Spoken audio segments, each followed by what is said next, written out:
Gênesis, a origem, o começo, o início de todas as coisas. E por diversas vezes, o Leandro em especial já disse aqui que se nós não entendermos Gênesis capítulo 1 até Gênesis capítulo 11, se nós não prestarmos atenção nesses textos, nós perderemos muito no que diz respeito a toda a Escritura, sobre o que Deus planejou, sobre quem Deus é, sobre quem nós somos, sobre o propósito de Deus em formar todas as coisas. Quem participou aqui da escola bíblica já teve uma introdução e muito bem feita pelo Mateus, aqui na escola bíblica, sobre o objetivo de Deus em criar, em formar todas as coisas. Se você não veio na escola bíblica, você perdeu. Mas não perdeu tudo, porque nós iremos entrar também nesse assunto do propósito, do plano de Deus, em formar, em organizar o universo, em criar todas as coisas. E para isso, quero que você abra a sua Bíblia, fique de pé, abra a sua Bíblia em Gênesis capítulo 2. Gênesis capítulo 2, nós vamos ler do versículo 4 até o versículo 17. Vamos conversar um pouco sobre esse plano de Deus. Gênesis capítulo 2, versículo 4 ao 17. Diz assim a palavra do Senhor: Esse é o relato da criação dos céus e da terra. Quando o Senhor Deus criou a terra e os céus, nenhuma planta silvestre nem grãos haviam brotado na terra, pois o Senhor Deus ainda não tinha mandado chuva para regar a terra. E não havia quem a cultivasse, mas do solo brotava água que regava toda a terra. Então o Senhor Deus formou o homem do pó da terra, soprou o fôlego da vida em suas narinas, e o homem se tornou um ser vivo. O Senhor Deus plantou no jardim do Éden, o Senhor Deus plantou um jardim no Éden, para os lados do leste, e ali colocou o homem que havia criado. O Senhor Deus fez brotar do solo árvores de todas as espécies, árvores lindas que produziam frutos deliciosos no meio do jardim. Colocou a árvore da vida e a árvore do conhecimento do bem e do mal. Da terra do Éden nascia um rio que regava o jardim e depois se dividia em 4 braços. O primeiro braço, chamado Pison, rodeava toda a terra de Ávila, onde existe ouro. O ouro dessa terra é de grande pureza. Lá também há resina aromática e pedra de ônix. O segundo braço, chamado Gion, rodeava toda a terra de Cuxê. O terceiro braço, chamado Tigre, corria para o leste da terra da Assíria. O quarto braço era chamado de Eufrates. O Senhor Deus colocou o homem no jardim do Éden para cultivá-lo e tomar conta dele. Mas o Senhor Deus lhe ordenou: coma à vontade dos frutos de todas as árvores do jardim, exceto da árvore do conhecimento do bem e do mal. Se você comer desse fruto, com certeza morrerá. Vamos orar? Pai bendito, foi lido a Tua palavra. Nós cremos na Tua palavra. Nós cremos que o Senhor criou todas as coisas, formou todas as coisas, e o Senhor tem o domínio sobre todas as coisas, sobre anjos e demônios. E nós clamamos, ó Deus, que o Teu Santo Espírito fique conosco aqui Que os teus anjos nos guarde. Guarde a nossa mente e o nosso coração. Protege, ó Deus, a cada um de nós.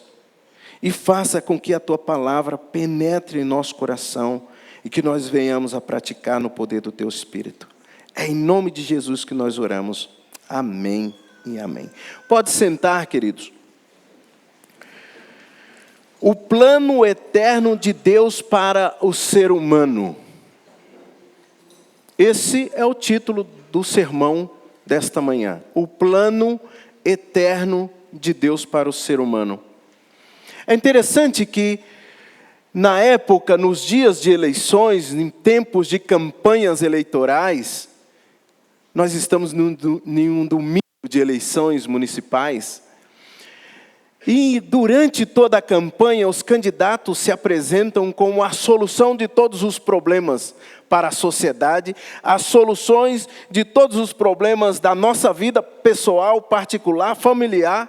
Eles se apresentam e nos seus planos de governo é normal que eles apresentam projetos para a saúde, para a educação e principalmente alguns, ou pelo menos a grande maioria, apresenta planos dizendo: olha, teremos casa própria. No meu governo não haverá o sem-teto, o chamado sem-teto. Morador de rua não haverá, porque eu vou construir abrigos, vou colocá-los em um lugar seguro, que tenha atendimento médicos. Como seria bom se isso realmente acontecesse? Mas nós conhecemos o homem. E já notaram que esse desejo de um lugar, de um local geográfico, lá na frente, brota no nosso coração, no coração do ser humano? O ser humano tem isso. Um compositor diz que eu queria ter apenas uma casinha branca de varanda, um lugar de mato verde para plantar e para colher. Esse desejo aparece na poesia, esse desejo aparece na cultura, esse desejo aparece na pintura, esse desejo aparece na música. Esse desejo de um lugar de mato verde, um lugar, um paraíso, como em um sonho, em que eu me sinto seguro, em que eu me sinto gente. Esse desejo aparece na arte, de um modo geral, aparece no cinema, todo momento. Um outro compositor diz que o Brasil é o país do futuro. E faz tempo isso. Eu estou esperando. Não é? Eu era criança, ouvi essa música. E ainda não chegou. Muitas coisas chegaram desde a composição dessa música. Mas não o futuro que o compositor idealizou. O futuro que o compositor idealizou é um futuro próspero, é um futuro brilhante, de uma pátria além dessa que nós vivemos. Talvez esses compositores, esses artistas, não tinham a intenção de retratar aquilo que virá. Mas no coração deles foi plantado pelo próprio Deus esse desejo de algo diferente, de um lugar diferente, de uma pátria diferente. Deus também promete ao seu povo um lugar, uma casa, uma terra. Aliás, Ele promete um novo céu e uma nova terra. Esse é o nosso lugar. E diferentemente dos homens, dos políticos que prometem e não cumprem, Deus cumpre. Nós podemos confiar plenamente nas promessas de Deus. Veja por quê. Em Números 23, capítulo 23, versículo 19, diz o seguinte: Deus não é homem para mentir, nem um ser humano para mudar de ideia. Alguma vez Ele falou e não agiu? Alguma vez Deus mentiu? De maneira nenhuma. Alguma vez Ele prometeu e não cumpriu? podemos confiar na condução de Deus na história. Ele está conduzindo a história. Ele cumpre, Ele fala e cumpre. Ele cumpre e fala, é da natureza dele. Ensinar e fazer, fazer e ensinar, é da natureza do Senhor. Como podemos então resumir esse texto que foi lido?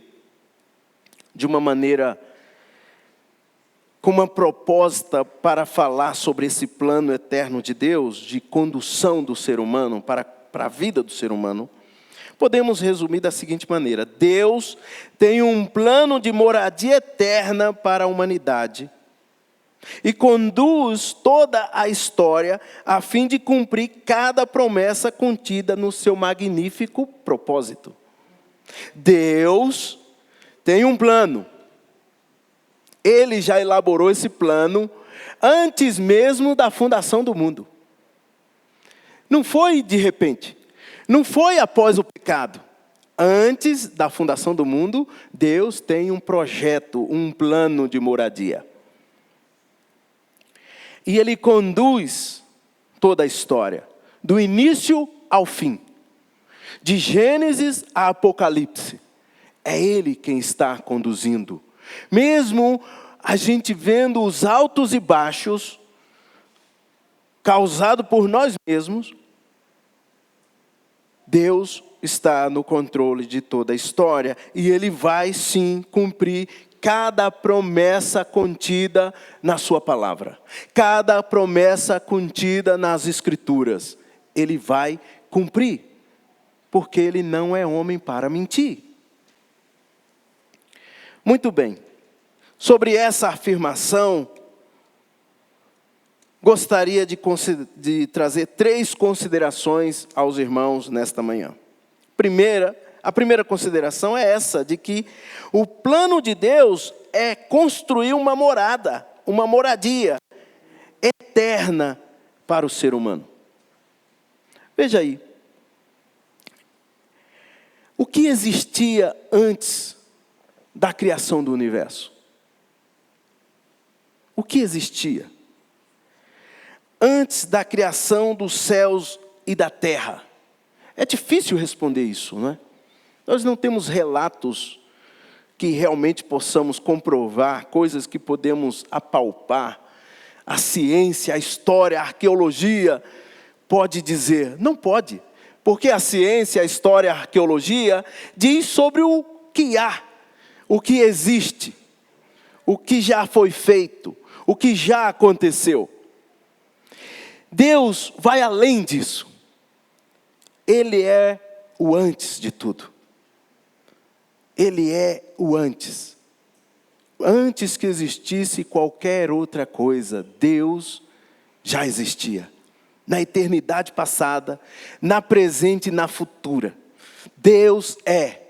Deus é o que se apresenta a Moisés em Êxodo capítulo 3, dizendo: eu sou o que sou. Eu sou o grande eu sou. Isso é o suficiente para nós.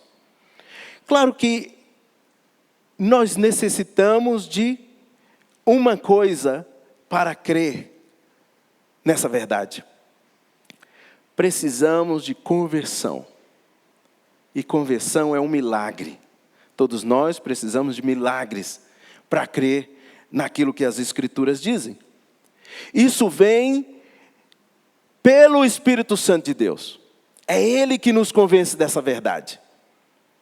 A não ser por um milagre, nós ficaríamos na mesma ideia da ciência, da história e da arqueologia. Não creríamos nesse Deus eterno, nesse Deus que vem antes de todas as coisas. Na Bíblia, há 3 livros que abrem com as expressões começo. Gênesis, Marcos e João. Gênesis capítulo 1, versículo 1 diz que no princípio, o começo, as palavras As palavras no princípio era verbo de João, remete-se a uma eternidade passada. O Logos que se fez carne, a palavra de Deus que criou todas as coisas, habitou entre nós, e nós sabemos que Ele veio em carne através de Jesus Cristo, o verbo que se fez carne. João não está dizendo que Jesus passa a existir. João está apresentando a resposta para os filósofos gregos, dizendo: olha, aquilo que vocês procuram, a origem de todas as coisas, esse eu o conheço. Ele é o verbo que habitou entre nós, Jesus Cristo de Nazaré. Ele é o Filho eterno de Deus, Ele é o unigênito de Deus. Ele já existia antes de tudo existir. João não está sugerindo que Jesus passou a existir. Ele está dizendo que Ele já existia. Ele é eterno. Interessante isso, né? Jesus Cristo é o Filho eterno de Deus, e por Ele, João 1,3 vai dizer que por Ele foram feitas todas as coisas. O que existia antes era Deus, em sua comunhão, Pai, Filho e Espírito Santo. O Evangelho de Marcos também começa com as palavras, olha só como é que ele começa: princípio do Evangelho de Jesus Cristo, Filho de Deus. Evangelho de Marcos, capítulo 1, versículo 1. A mensagem do Evangelho não começa no ministério de João Batista, que vai narrar logo depois dessa introdução do Evangelho de Marcos. Vai dizer que João Batista surge pregando no deserto. Mas o Evangelho propriamente dito, não nasce com João Batista. Ele vem bem antes. Gênesis 3, versículo 15. A promessa do Messias. A promessa daquele que esmagaria a serpente, a cabeça da serpente. O mediador entre Deus e o homem. O Senhor do universo, Jesus Cristo, vem lá em Gênesis 3. Logo após o pecado.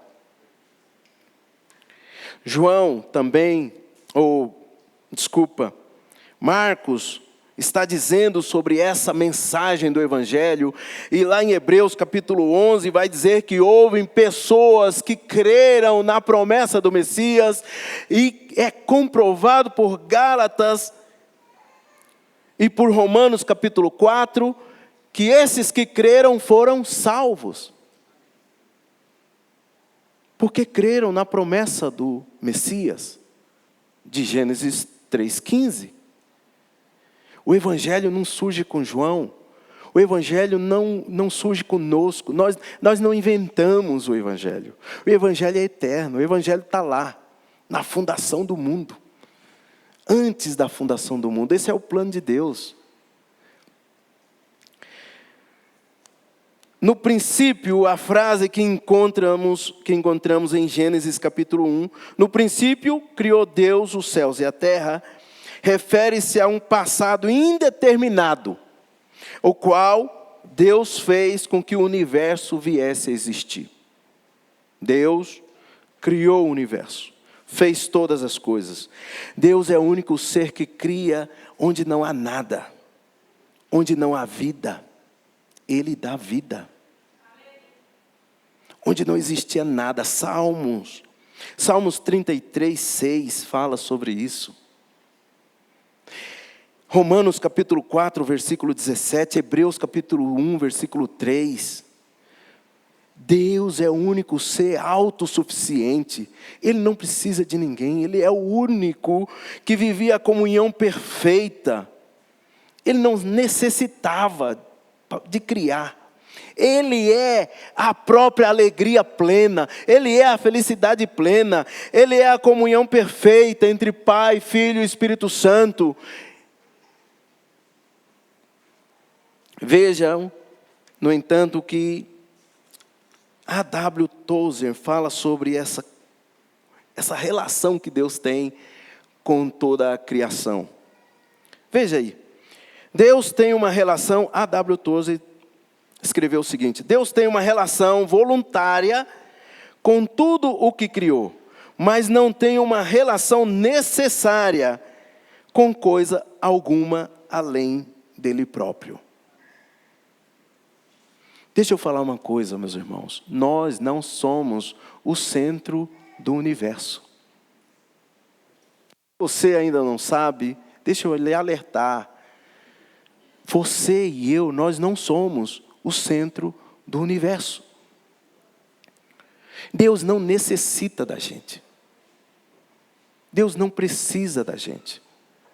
Deus quer a gente. É diferente. Deus deseja a gente. É diferente.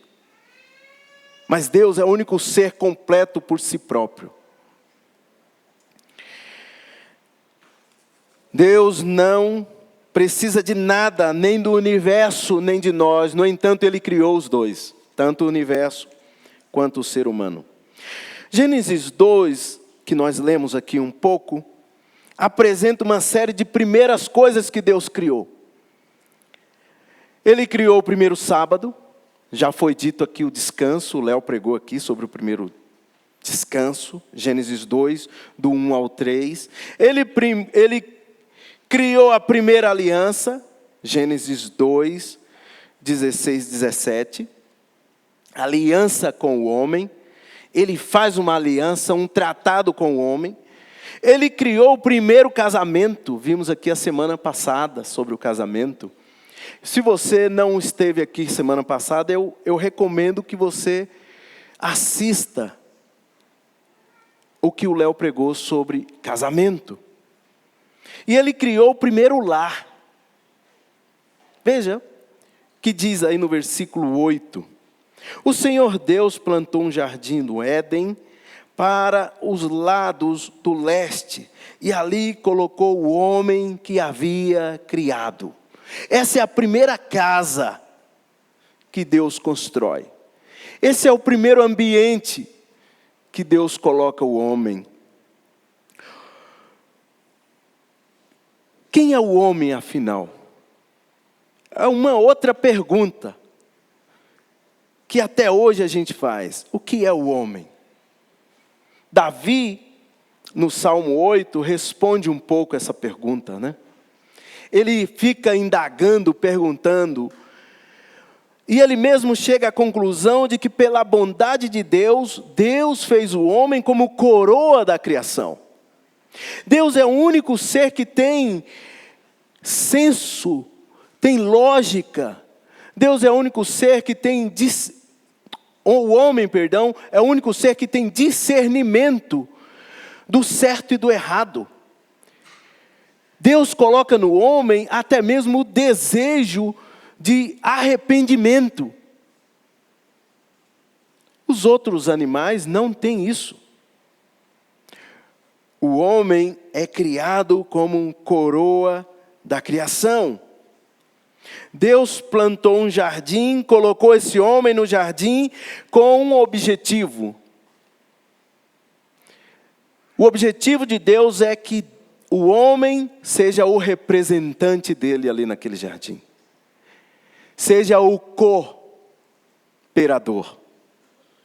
Que comece a criar, que comece a trabalhar, que comece a lidar com a terra. E além disso, Deus coloca ali o homem para servir e guardar. Servir e guardar. Essas palavras são importantes para nós. Às vezes a gente pensa, como a gente tem esse síndrome, essa síndrome de Adão, de querer ser o centro do universo, nós achamos que as outras pessoas têm que nos servir sempre. Nós estamos aqui na igreja para ser servido. Se a igreja não atender os meus critérios, eu saio logo, logo. Se eu estabelecer algo que a igreja não faz, eu devo sair. Veja, o primeiro homem foi criado e colocado no jardim para servir. Servir ao Senhor. Servir à criação. Servir ao jardim. Guardar. Zelar. Trabalhar. Qual a diferença de jardim para uma mata atlântica, para uma mata selvagem, para uma selva amazônica que os meninos foram? Quando a gente pensa no Éden, eu tinha essa visão de uma mata selvagem, os animais tudo desorganizado, correndo para cima e para baixo, cada um querendo o seu, querendo se alimentar. Mas veja, tem a palavra jardim. Jardim precisa ser trabalhado, precisa ser cuidado, precisa ser regado, precisa colocar terra, precisa tirar a terra. Deus coloca o homem no jardim, o seu primeiro lar, a sua primeira casa, com essa intenção. Coopere comigo, trabalhe comigo, junto comigo. Quando Deus deu ao primeiro homem e à primeira mulher o domínio sobre todas as coisas, Ele deu também a responsabilidade de cuidar, de servir e de zelar, de guardar essa criação.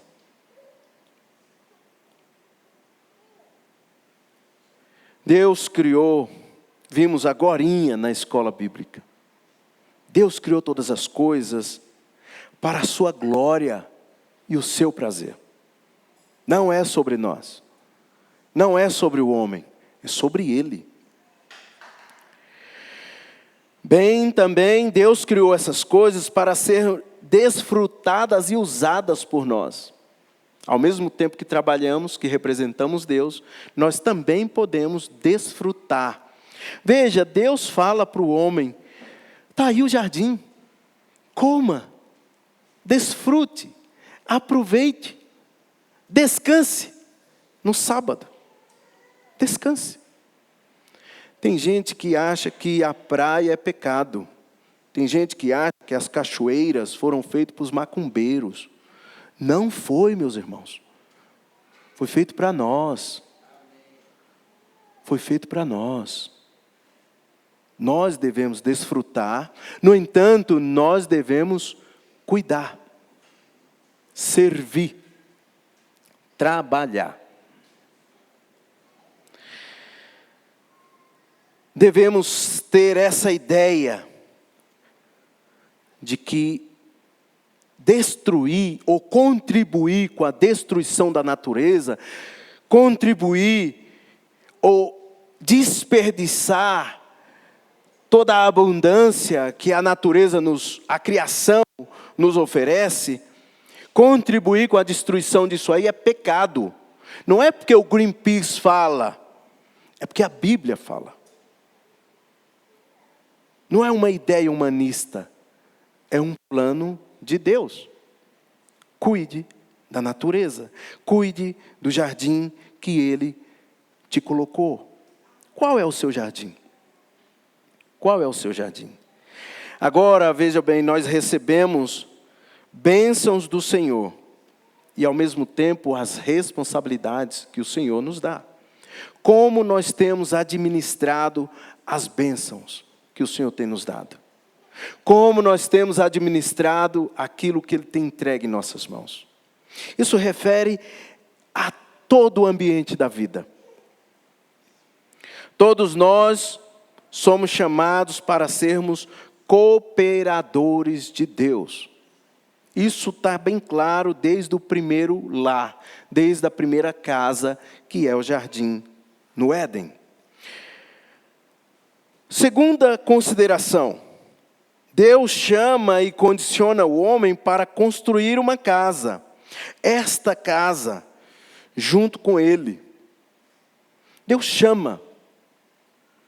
Deus convoca. Veja aí, versículo 15. O Senhor Deus colocou o homem no jardim do Éden para cultivá-lo e tomar conta dele. Já falei um pouco sobre isso.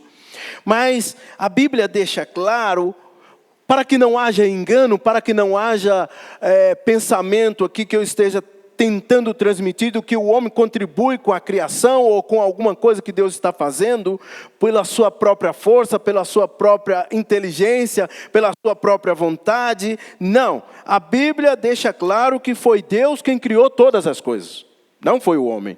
O homem não criou antes de Deus criar. O homem passa a criar com a inteligência, com a sabedoria que Deus dá, nesse sentido de ser cooperador naquilo que Deus está fazendo.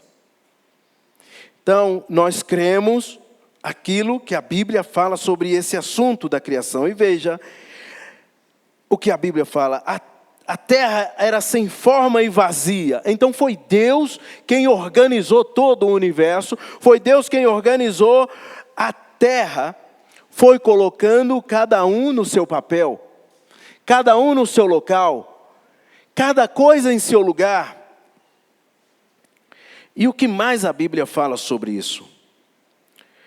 Em Salmo 135, versículo 5, aliás, em Salmo 24, 1, primeiro, diz assim: ao Senhor pertence a terra e tudo que nela se contém, o mundo e os que nele habitam. Salmo 24, 1. Ao Senhor pertence, é dele.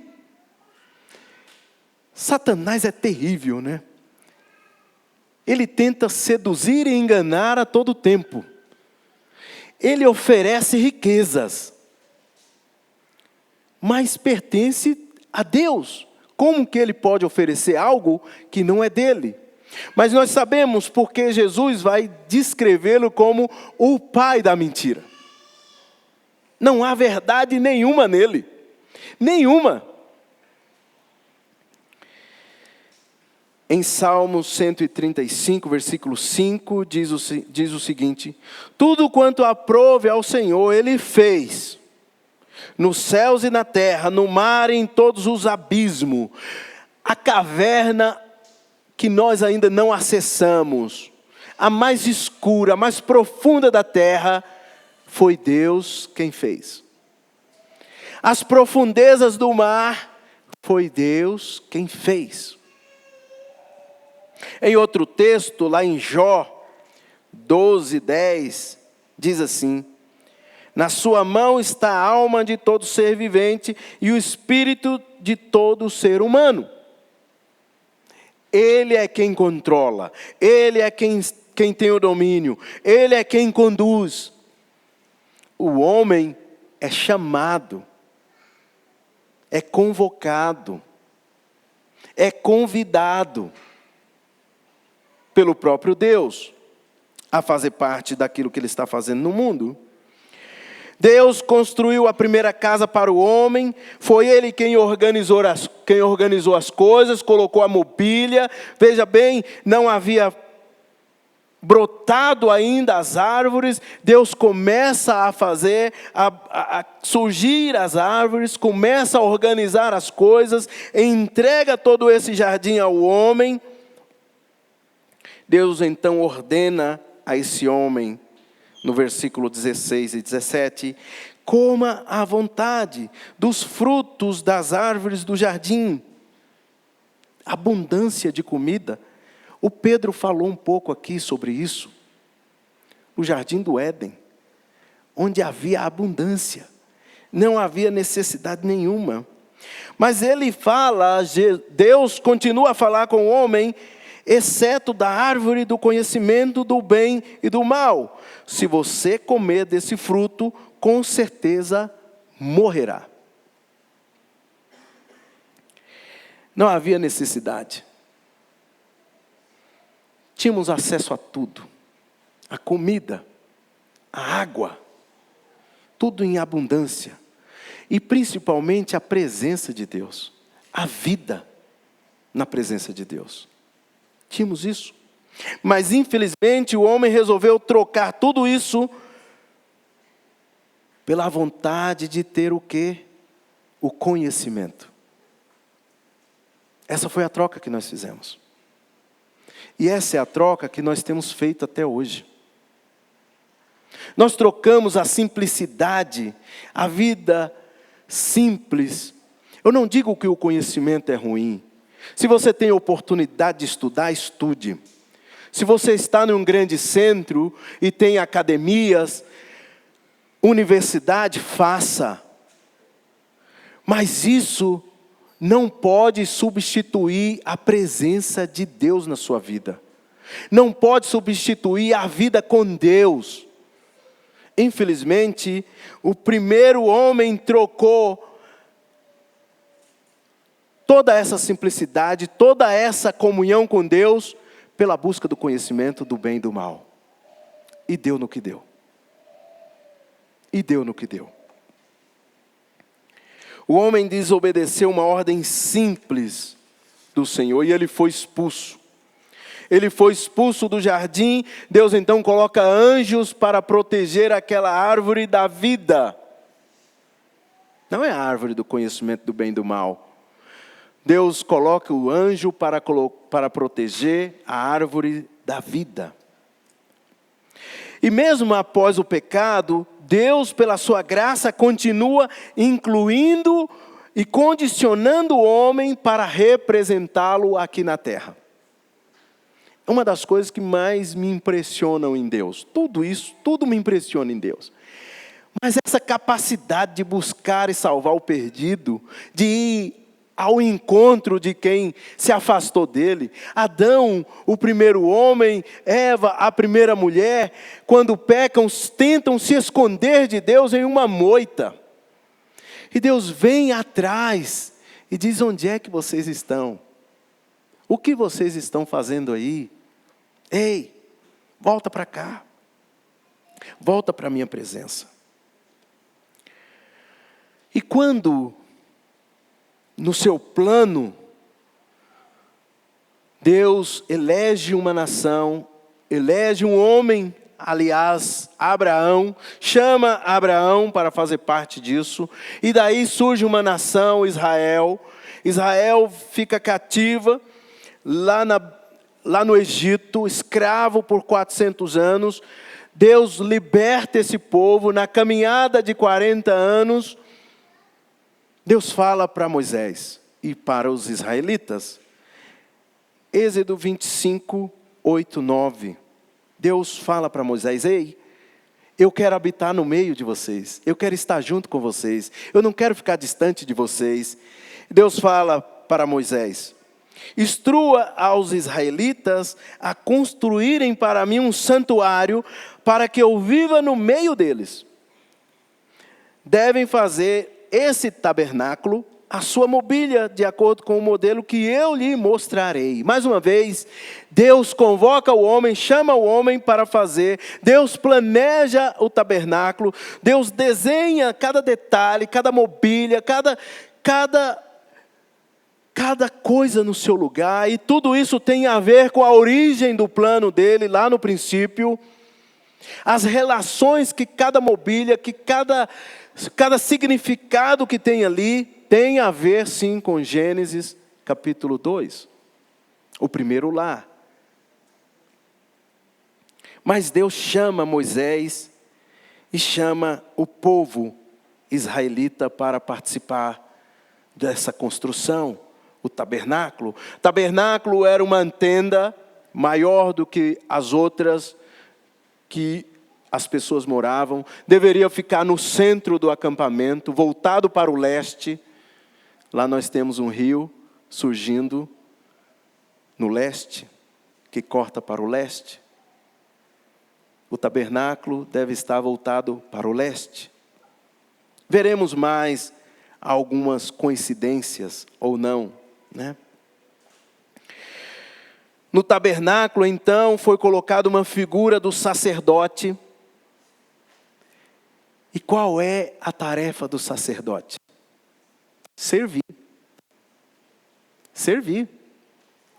Servir, cuidar e guardar.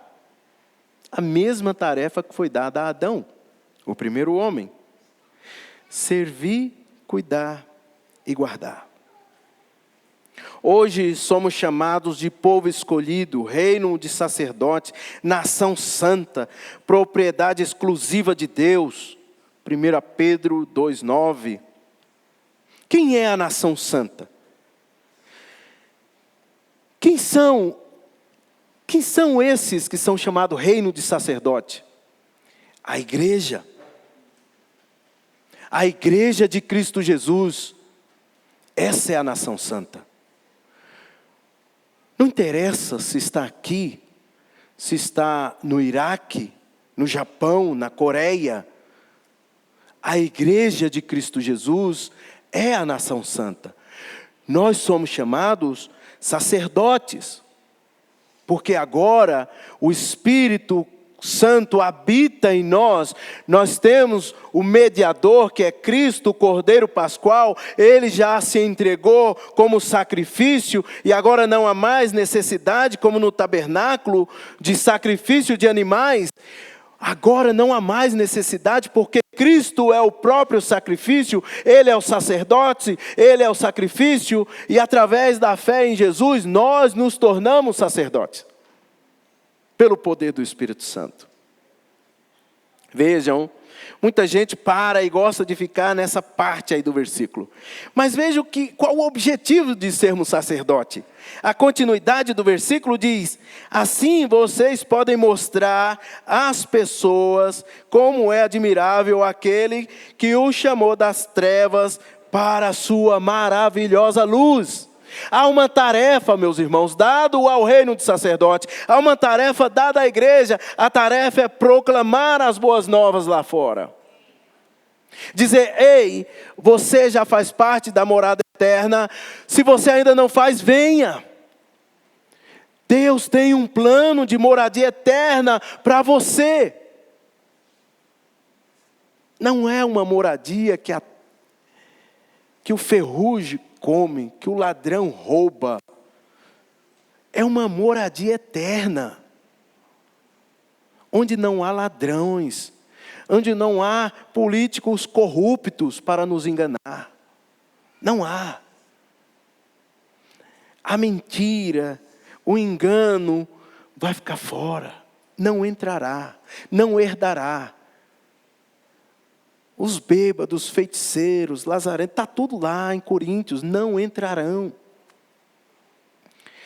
Mas ainda há oportunidade hoje para esses bêbados, feiticeiros, desde que a igreja proclame, faça essa tarefa de proclamar as boas novas, de servir como sacerdote, de guardar as escrituras no coração, de zelar pela sã doutrina. Terceira consideração: Deus conduz toda a história a fim de cumprir cada promessa contida no seu magnífico plano.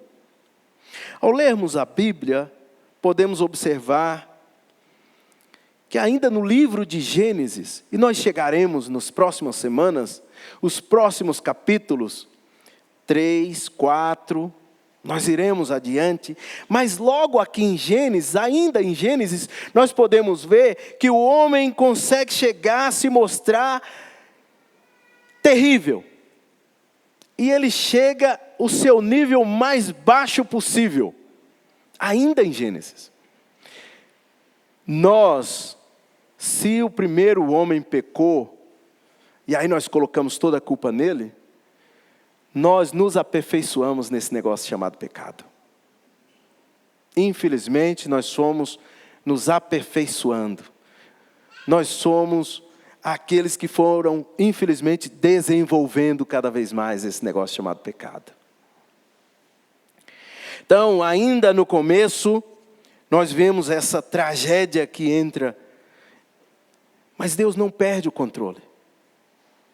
Deus tem o controle. Deus não é pego de surpresa. Ei, não faça como Adão e Eva tentando se esconder. Deus não é pego de surpresa. Ele sabe exatamente o que está acontecendo.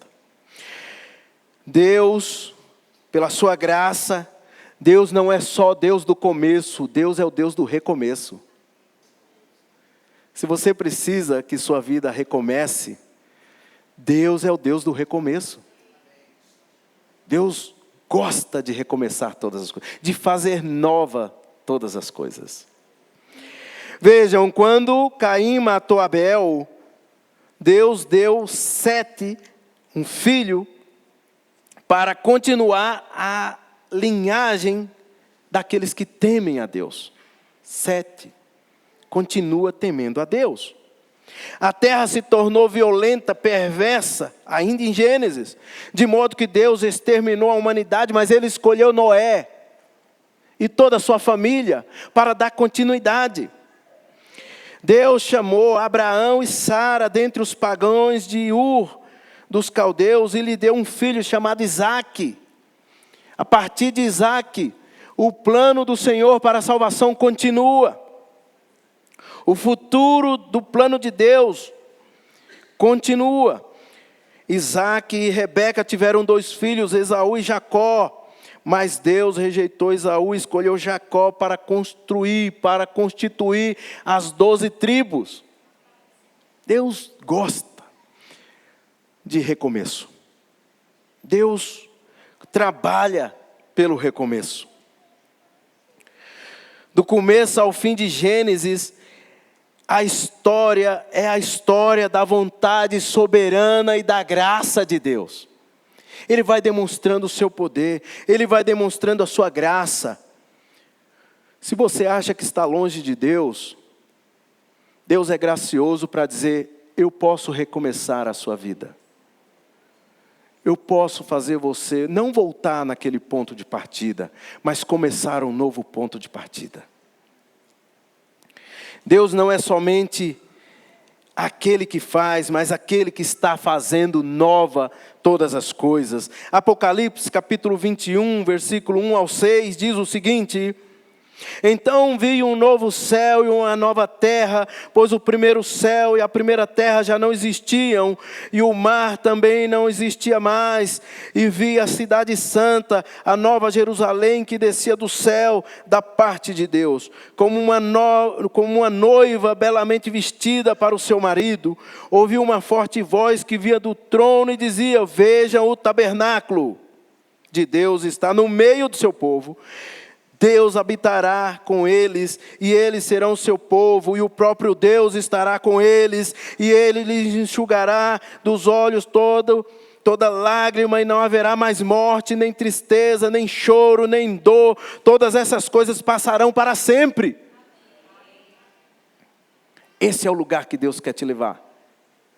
Esse é o plano de Deus para nós. Esse é o plano de Deus para o seu povo. Esse é o plano de Deus para quem se arrepende e crê em Jesus Cristo. A casa, a morada eterna. E aquele que estava sentado, o texto continua. Aquele que estava sentado no trono disse: vejam, faço nova todas as coisas. E em seguida disse: escreva isto, pois o que lhe digo é digno de confiança e verdadeiro. E disse ainda, está terminado, está consumado, está feito. O plano de Deus já está feito. Em Jesus Cristo se concretizou. Em Jesus Cristo, Jesus, quando está na cruz, Ele diz: Pai, está consumado. Teu plano se concretizou. Está feito. E continua o texto: eu sou o alfa e o ômega, o princípio e o fim. A quem tiver sede darei a beber gratuitamente das fontes da água da vida. Lá no Éden tem um rio. Lá no Éden tem um rio que regava o jardim. Na cidade santa, a Nova Jerusalém, tem um rio. O rio de fontes da água da vida. Essa é a morada eterna. É para onde Deus está nos levando, meus irmãos. Podemos confiar na sua condução. Faremos aqui um paralelo entre Gênesis e Apocalipse rapidamente. Em Gênesis, encontramos o novo céu e a nova terra. O primeiro céu e a primeira terra. Em Apocalipse, o novo céu e a nova terra. Em Gênesis, o primeiro jardim, a árvore da vida é guardada pelo anjo. Em Apocalipse, a cidade jardim, a árvore da vida é disponível a todos. Em Gênesis, vemos o primeiro casamento. Em Apocalipse, o último casamento entre o cordeiro e a bodas do Cordeiro e a igreja, o último casamento. Em Gênesis, vemos a figura de Satanás tentar Eva a pecar, a cometer o pecado. Em Apocalipse, vimos Satanás ser lançado no lago de fogo. Em Gênesis, a morte entra em cena. Em Apocalipse, não haverá mais morte. Em Gênesis, vemos a construção da Babilônia. Em Apocalipse, veremos a destruição da Babilônia. Em Gênesis, vemos a promessa de um Redentor. Em Apocalipse, teremos e gozaremos junto com o reino do Redentor. Estaremos com Ele. Apocalipse 22, 1. Apocalipse capítulo 22, versículo 1. Diz o seguinte: então o anjo me mostrou o rio da água da vida, transparente como cristal, que fluía do trono de Deus e do Cordeiro, e passava no meio da rua principal. De cada lado do rio estava a árvore da vida, que produz 12 colheitas de frutos por ano, uma em cada mês, cujas folhas servem como remédio para curar as nações. O cenário é parecido. O cenário é parecido. Mas veja que aqui não tem mais a árvore do conhecimento do bem e do mal. Apocalipse 22, 14, esse é o convite. Felizes aqueles que lavam suas vestes, a eles será permitido entrar pelas portas da cidade e comer do fruto da árvore da vida. É permitido comer do fruto da árvore da vida. Em Gênesis foi proibido. Quando o homem peca, Deus coloca o anjo e fala: se eles comerem, se eles alcançarem a árvore da vida, aí sim eles serão como nós, eles viverão para sempre. Aqui nós viveremos para sempre. Em Apocalipse, nós viveremos para sempre. E teremos acesso direto à árvore da vida. É o que o texto acaba de nos dizer. Há muitas outras comparações entre os livros de Gênesis e Apocalipse. Não dá para a gente expor tudo, não dá para a gente esgotar tudo, não tem como. Eu convido a você que leia fazendo esses paralelos. Aqui só é uma ideia, só temos uma ideia. Só algumas que nós apresentamos, mas isso já temos as convicções de que faz todo sentido a gente ler e entender Gênesis capítulo 1 ao capítulo 11. Se nós não entendermos esse trecho da palavra de Deus, nós não entenderemos o restante do plano de Deus. Ele está conduzindo. Deus está conduzindo o seu povo para uma morada eterna. A primeira casa se foi. Mas assim como na primeira casa, eu creio que Deus está nos conduzindo para a morada eterna, também com os mesmos objetivos. Servir, cuidar e guardar. O objetivo de Deus não muda. Guardar tudo aquilo que Ele nos entregou. Veja, como você tem, mais uma vez eu quero voltar a essa pergunta. Como você tem servido, guardado e cuidado daquilo que Deus tem entregue nas suas mãos? Como você tem sido sacerdote na sua casa? Como você tem cuidado do seu bairro? Como você tem cuidado da sua rua? A gente pensa muito no grande. Gostaria de fazer essa reflexão com os irmãos. Como você tem cuidado da cidade que você mora? Hoje é dia de eleições. Como a gente tem cuidado. Mas principalmente, como nós temos levado o objetivo principal de Deus, que é ter um relacionamento íntimo com cada um de nós. Como nós temos levado a sério, ou não, esse objetivo. Deus criou o homem para ter um relacionamento íntimo com Ele. Como nós temos encarado isso? Gostaria de concluir da seguinte maneira. Se você ainda não tem a certeza que estará nessa moradia, nessa morada eterna, quero convidá-lo a crer, se arrepender dos seus pecados e entregar a sua vida a Cristo. Não saia daqui com dúvida se você tem lugar na mesa com Jesus.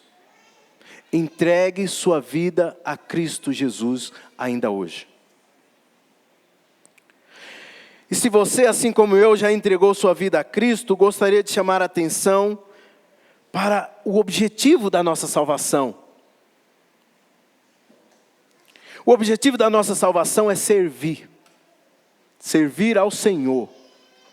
Servir ao seu povo, à sua igreja. Sirva. Não ande vagando sem igreja. Deus não nos chama para isso. Como ovelha sem pastor, não ande dessa maneira.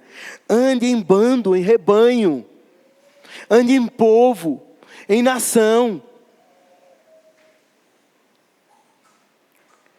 Segundo aspecto, cuida. Mais uma vez, cuide da cidade, cuide das crianças, cuide dos idosos, cuide de quem o Senhor tem colocado na sua frente. Cuide. Terceira aplicação, guarde. Guarde a palavra do Senhor em seu coração. Guarde, medite, pratique. Guarde na mente a imagem do céu, a nossa pátria, o nosso lugar. Sonhe com o céu, não somente com a casinha branca de varanda, no lugar de Mato Verde. Sonhe algo muito maior, o céu, o lindo céu. Que o Senhor nos ajude a realmente ter essa convicção da morada eterna que Ele já construiu para nós. Amém? Vamos orar? Pai, bendito seja o Teu santo nome. Tu és o Pai do nosso Senhor e Salvador Jesus Cristo, e nós cremos no sacrifício de Cristo, e por isso Tu és o nosso Pai, o nosso condutor, o nosso Senhor. Pai, ajuda-nos, ó Deus, a compreender o Teu grandioso plano e a nos envolver no Teu grandioso plano. Muito obrigado, Pai, pela oportunidade, mais uma vez, de ouvir da Tua santa palavra, que ela venha fazer morada em nosso coração, para que nós não venhamos pecar contra Ti. Em nome de Jesus é que eu oro. Amém e amém.